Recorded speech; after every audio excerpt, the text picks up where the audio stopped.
John chapter 2. On the third day there was a wedding in Cana of Galilee, and the mother of Jesus was there.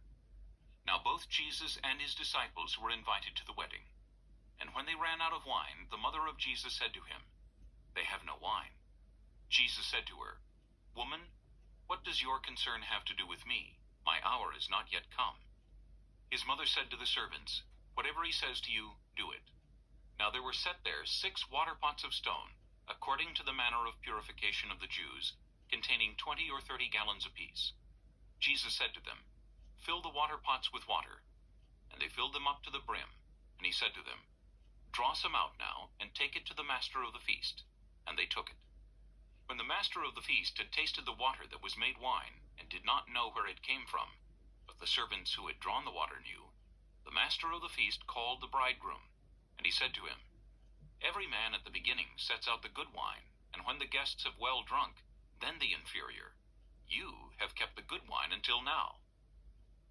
This beginning of signs Jesus did in Cana of Galilee, and manifested his glory, and his disciples believed in him. After this, he went down to Capernaum, he, his mother, his brothers, and his disciples, and they did not stay there many days. Now the Passover of the Jews was at hand, and Jesus went up to Jerusalem. And he found in the temple those who sold oxen and sheep and doves, and the money changers doing business. When he had made a whip of cords, he drove them all out of the temple with the sheep and the oxen, and poured out the changers' money, and overturned the tables. And he said to those who sold doves, "Take these things away. Do not make my Father's house a house of merchandise." Then his disciples remembered that it was written, "Zeal for your house has eaten me up." So the Jews answered and said to him, "What sign do you show to us, since you do these things?" Jesus answered and said to them, "Destroy this temple, and in 3 days I will raise it up."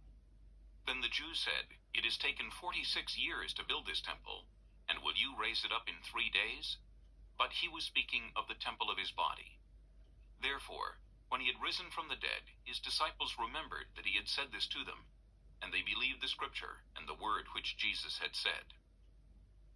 Now when he was in Jerusalem at the Passover, during the feast, many believed in his name, when they saw the signs which he did.